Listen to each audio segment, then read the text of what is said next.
tarde damos la bienvenida a la doctora Elvira Ruiz, a John Dixit y también a Guadalupe Rías Vivanco, para quienes les pido un aplauso e iniciamos esta tarde con esta presentación.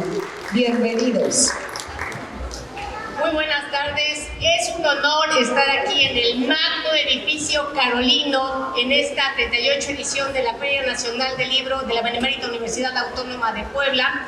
Y bueno, este proyecto editorial de Al Otro Lado Ediciones, Otras Letras, Educación, Arte, Cultura, Ciencia y Subjetividad, esta revista académica multi, inter y transdisciplinar que aporta un enfoque innovador, un tratamiento complejo y un conocimiento puntual sobre diversos saberes indispensables, cuenta con la participación de investigadores, escritores, artistas plásticos, gestores. Hay personas de otros países que también están colaborando con nosotros, de la Universidad de la Sorbona de París, está también por parte de Facultad de Filosofía y Letras, Facultad de Filosofía de la Universidad de Buenos Aires, varios compañeros de la Benemérita Universidad Autónoma de Puebla, de la Universidad Autónoma de Tlaxcala, del Sistema Nacional de Investigadores. Entonces es un variopinto grupo y sobre todo contamos con la obra del gran maestro Lascano Toquero. Le voy a dar la palabra a la doctora Guadalupe Ruiz Vivanco para que ella nos hable un poco de su aporte y de algunos de los varios investigadores que se están sumando a este proyecto. Buenas tardes, pues un placer estar en esta presentación de la revista. Fundamentalmente mi trabajo consistió en hablar sobre la alimentación y la subjetividad en los universitarios. Sabemos que existen diferentes factores que se asocian al proceso alimentario y uno de ellos que es determinante es el entorno, otro son los medios de comunicación que influencian la alimentación de los estudiantes. Evidentemente uno fundamental pues es la economía. Básicamente los estudiantes pueden consumir o alimentarse a partir de lo que les alcanza, y también entran en discusión algunos elementos que tienen que ver con el autoconcepto, con la crianza, de tal manera que entre más independientes puedan ser respecto a prepararse sus alimentos, pueden tener una mejor alimentación, y de no tener estas herramientas puede ser que su alimentación vaya en detrimento nutrimental. De tal forma que es importante que las personas tengan una formación un poquito más integral, y esa formación, bueno, parte de la casa, pero también en la universidad podría ser un entorno que propicie una buena alimentación de los universitarios, por ejemplo, generando talleres de alimentación y nutrición, de cocina, por ejemplo, también, para que tengan las herramientas una vez que están. Sabemos que muchos universitarios se desplazan, ¿no?, de su estado, de su municipio, para que una vez que viven solos tengan las herramientas para poder alimentarse de una mejor manera. Entonces, en eso versa la contribución con la que yo participé. Se hace una revisión de aspectos subjetivos y también, obviamente, características objetivas.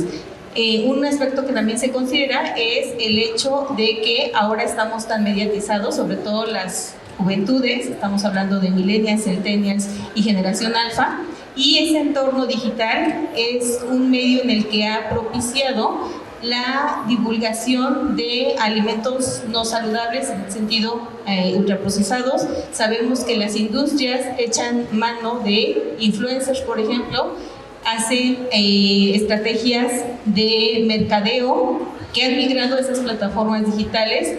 Por ejemplo, el advergaming, que es publicidad en los entornos digitales de videojuegos, por ejemplo, y otro tipo de estrategias como tener skins de productos ultraprocesados y demás, y eso influye en la conducta alimentaria, evidentemente de los jóvenes, pero también de los mucho más pequeños, y es un aspecto trascendente que probablemente tendría que ser regulado también. Entonces, fundamentalmente de eso versa el trabajo. Y respecto a los otros trabajos que están incluidos en la revista, pues tenemos elementos respecto a la educación, por ejemplo.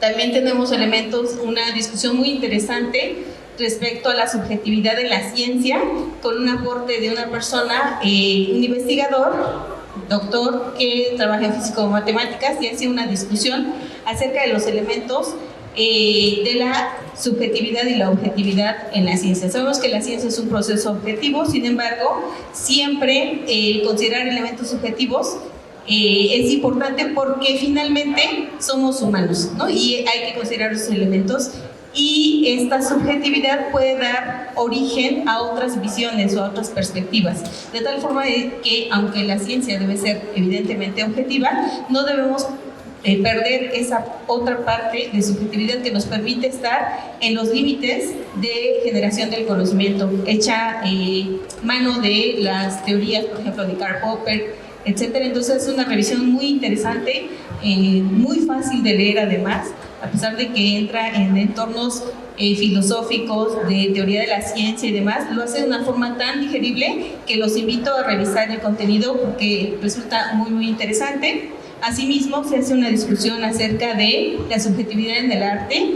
Ese contenido es muy adecuado, muy propicio. También se hace una revisión sobre elementos de la teoría de las figuras y la subjetividad, y cómo esto influye precisamente en el aspecto del desarrollo de las figuras como de los elementos artísticos, y tiene que ver también con elementos teóricos. Entonces resulta muy interesante, los invito a revisar el contenido y le regreso la palabra a la doctora Elvira. Muchas gracias, doctora Guadalupe Vivanco. Bueno, para continuar con esta breve presentación de la revista Otras Letras, que en este caso el tema transversal es la subjetividad, le vamos a pedir al maestro John Dixit. Él es el director de arte de Al Otro Lado Ediciones y el responsable de la diagramación y todo el diseño, para que logremos este ensamblaje entre la ciencia, el arte, la cultura, las humanidades y esta transdisciplinariedad, de tal manera que no solamente los contenidos valgan la pena, sean, digamos, digeribles y legibles para todo tipo de lectores.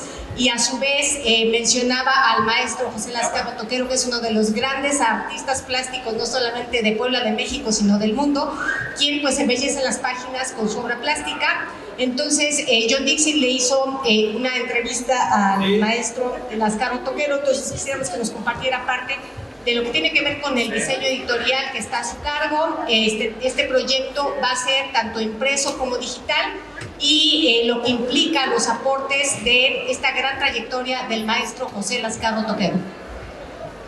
Muchas gracias, doctora Elvira, doctora Guadalupe, muchas gracias. Gracias, querido público, por estar aquí el día de hoy. Este día es un día muy especial, me voy a permitir hacer este comentario, porque es la primera vez que podemos ver esta criaturita, por lo menos la primera copia física de la revista, que pronto va a estar disponible en formato impreso y digital. Este proyecto lleva mucho esfuerzo, mucho trabajo detrás, y va de la mano. Este es el primer producto como tal de Al Otro Lado de Ediciones, cuya misión, nuestra misión es gestionar, difundir, crear contenidos que abonen al pensamiento crítico. Y por supuesto, tiene una razón de ser de forma. ¿Por qué nos decidimos a hacer esto? Creemos que es necesario abonar a contenidos más trascendentes para las personas, que podamos acceder a otro tipo de pensamientos.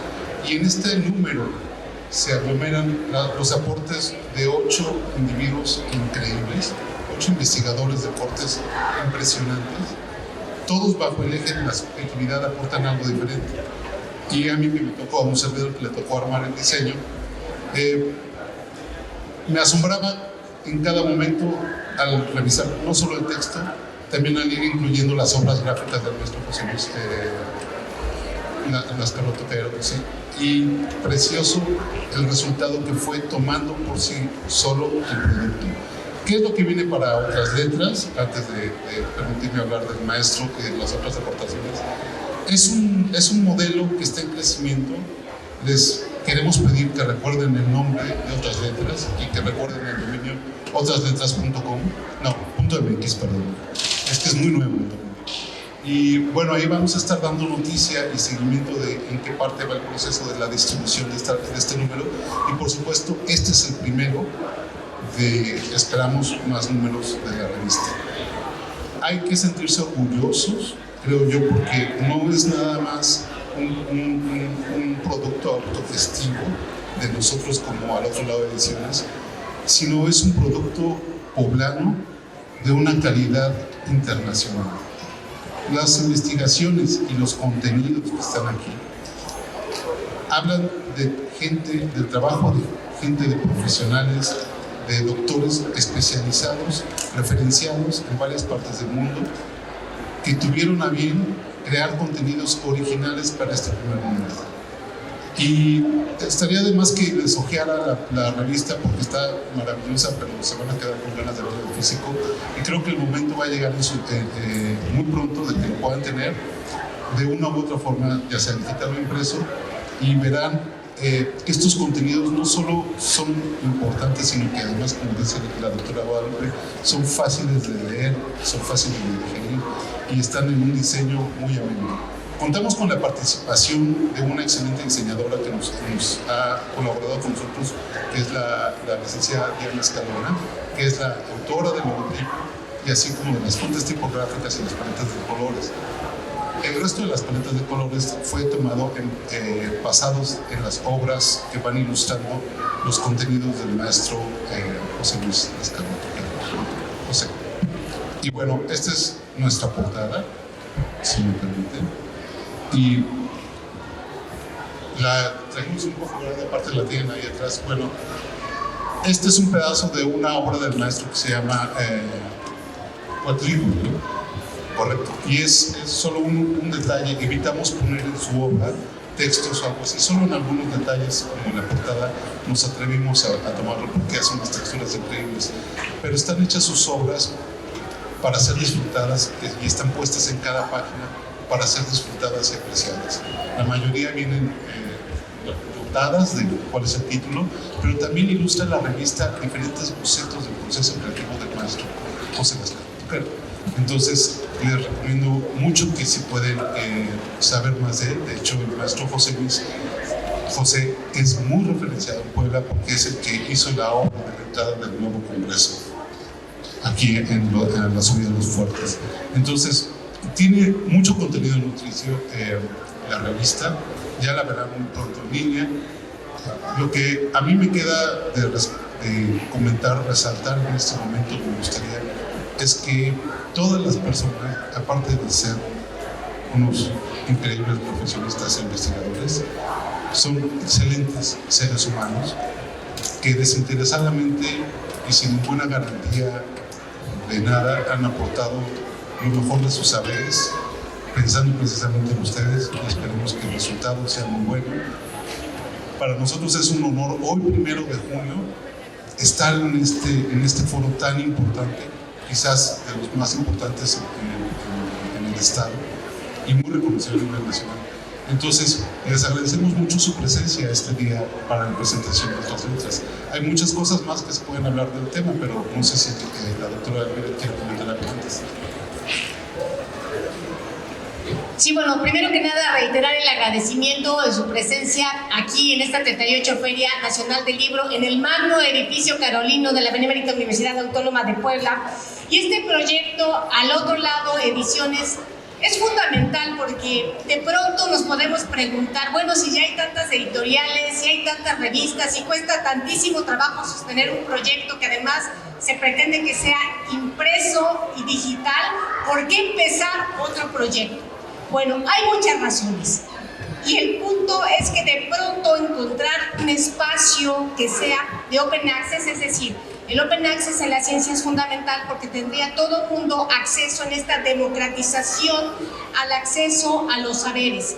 Y cuando hablamos de saberes indispensables, los indispensables son los que nos interesan, nos competen y nos interpelan. En ese sentido, la razón por la cual el primer tema fue la subjetividad es que si hay algo que nos une a todos y nos vincula, nos atraviesa y nos caracteriza, es nuestra singular subjetividad. Entonces, partimos de ese tema para entonces involucrar a varios compañeros, artistas, investigadores, gestores, científicos, y entonces tenemos el aporte del doctor Alberto Isaac Herrera Martínez. Él es profesor en la Facultad de Química y en la Facultad de Filosofía y Letras de la UAP, y él nos abona sobre la subjetividad pensada desde la reflexión filosófica sobre la religión. Y entonces aquí vemos una mirada crítica, sensible, abierta, pero al mismo tiempo esta mirada sesuda, esta óptica, que si bien es cierto, no abandona la rigurosidad académica, sin embargo, ¿cómo puedo abonar desde la filosofía, desde la ciencia, sobre el tema de lo que nos religa? Pues con la sensibilidad de alguien que habla de algo que le importa. Y eso se trasciende en este texto maravilloso. Posteriormente, el doctor Ricardo Agustín Serrano nos habla, como ya mencionó la doctora Guadalupe Ruiz Vivanco, la subjetividad en la ciencia, un análisis crítico de su influencia en las construcciones del conocimiento. Y entonces podemos ver referencias desde todos aquellos escritores de la teoría del conocimiento, de la epistemología. Popper ya lo citaron, Kuhn, está también Haraway, entre los muchos autores. Obviamente sería ineludible René Descartes, hasta los autores de nuestros días. Y es muy interesante cómo alguien que está en las ciencias duras, en físico-matemáticas, de pronto da cuenta que no hay manera de que uno escape de su subjetividad para no solamente elegir, abordar, tramitar, dar los resultados de un tema, sino que al final del día, eso que nos dicen que hay que evitar, que son los sesgos, pareciera que es lo que menos se puede sesgar, los sesgos académicos, porque somos personas que tenemos subjetividad, que tenemos alma, que tenemos espíritu, y estas falencias circunstancialmente son las que pueden marcar las consecuencias de los aportes, sean favorables o no, en las rutas de investigación. El doctor Ernesto Cortés García nos habla de la creatividad artística como consumo productivo de subjetividad. Entonces, él, que tiene una gran trayectoria como gestor, ha tenido puestos políticos sumamente importantes en el arte, en la cultura, como pintor, como arte economista, pero ahora que está en su postdoctorado en estos ejercicios transdisciplinarios con la Universidad Autónoma de Tlaxcala, siendo miembro del Sistema Nacional de Investigadores, también abona cómo esta parte del consumo que tenemos de la cultura también está cargado de subjetividad. Aquí mismo podemos ver en este variopinto ejemplo de todas las editoriales que se están dando cita aquí en el magno edificio carolino, como también la manera de acomodar los libros, la manera de ordenarlos, las portadas, los diseños, todo eso está cargado de subjetividad. A donde quiera que voltemos, la manera como elegimos el color en que me pongo ahí está puesta mi subjetividad. Entonces pareciera que es un tema que, si bien es cierto, lo tenemos claro, no siempre nos damos el espacio y el tiempo para dar cuenta de nuestra subjetividad y cómo en estas relaciones inter y transsubjetivas hacemos una especie de entramado que de algún modo, para bien o para mal, nos vincula. La doctora Dulce Rossi Pérez, ella es doctora en Derecho y doctora en Ecoeducación. Ella trabaja en el sistema de educación pública. Nos habla de la subjetividad de la formación continua y el reto de la actualización docente en el modelo de la nueva escuela mexicana. Aquí se podría dar muchísimos debates porque circunstancialmente, si bien es cierto es que se aspira a que esta nueva escuela mexicana atienda del mejor modo posible a nuestras poblaciones, que son las más importantes y que aquí se están atendiendo, que son los bebés y las primeras infancias, sabemos que hay una serie de contradicciones, no solamente desde el discurso y la propuesta de la nueva escuela mexicana, sino todas las falencias que se han encontrado en las ediciones de los libros, que de pronto parecen un ejercicio de reclutamiento de los bebés y de los niños. Entonces, este es el espacio de la universidad para la mirada crítica, para la mirada disidente, pero con argumento y con sentido. Entonces, llevar a cabo un ejercicio editorial es el modo o una de las maneras que encontramos para decir de manera crítica, argumentada, sostenida, muy respetuosa y sensible algunas cosas que es importante que se debatan. Posteriormente, y como ya nos lo compartió la doctora Guadalupe Ruiz Vivanco, ella es doctora en Ciencias Biológicas por la Universidad Autónoma de Tlaxcala, con una gran formación e investigación en el campo de la medicina y la nutrición. Ella nos habla, como ella abrió el tema, de la alimentación y la subjetividad en la comunidad universitaria. Cuando se les propuso el tema a todos los investigadores que se invitó, como a los creativos, es cómo nos podríamos todos trepar en el andamiaje discursivo de lo que es la subjetividad, pero cada quien desde su trinchera epistémica, de tal manera que empezáramos a articular esta gran telaraña, este gran rizoma que se pretende sea este tipo de producciones editoriales. Y bueno, ya que estamos complejizando, precisamente el maestro en filosofía y en psicoanálisis, Edgar Medina, nos habla de un teórico importantísimo que es René Thom, Apuntes para una epistemología del espacio. Y este texto y este referente, que es sumamente complejo, va precisamente de cómo hacer visible lo invisible, pues precisamente a través de la diagramación, a través de un producto que vuelvo gráfico, a través de algo que cosifico, a través de algo que materializo, puedo lograr que algo que pareciera intangible, inconexo, de pronto tenga una materialidad y sea más accesible para todos. Pero es un poco como funciona nuestro propio sistema nervioso central o sistema nervioso operativo, que es per se complejo. El punto es cómo logro que desde la filosofía, el psicoanálisis, la matemática, conciliar algo que sea legible, y esto se da a través de la diagramación o de la puesta en forma. Y se citan, por ejemplo, pinturas y obra artística de Chillida o de Salvador Dalí, para hablar de esta diagramación, de estas dinámicas y todo esto que se puede explicar matemáticamente, pero que también lo puedo ver desde una experiencia estética.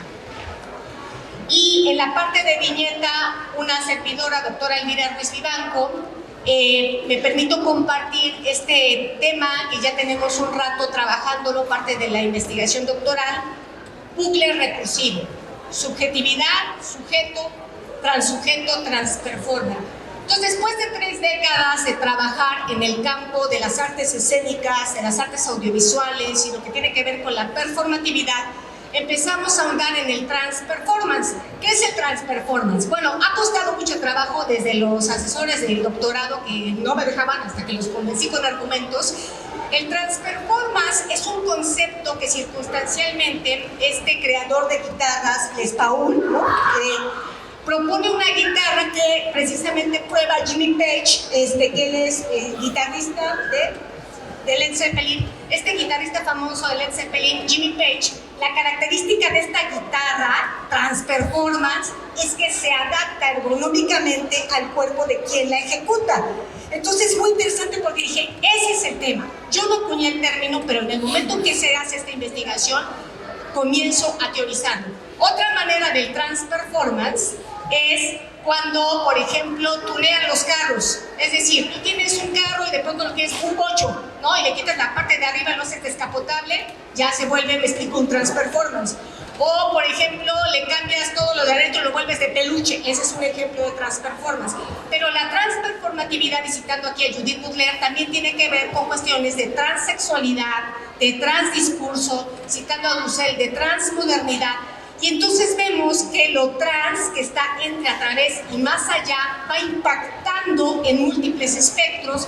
Entonces vemos que este concepto, que inicialmente lo trabajé desde las artes escénicas y audiovisuales, empezamos a implementarlo en cuestiones antropológicas, sociales, epistémicas, y de algún modo estamos como en este camino, porque no es un concepto que ya llega, sino que es estando siendo, lo vas, como el propio concepto trans, lo vas atravesando progresiva y paulatinamente. Y finalmente, la parte de la poiesis, que corresponde a la obra del maestro José Lascano Toquero, y la entrevista que le hacen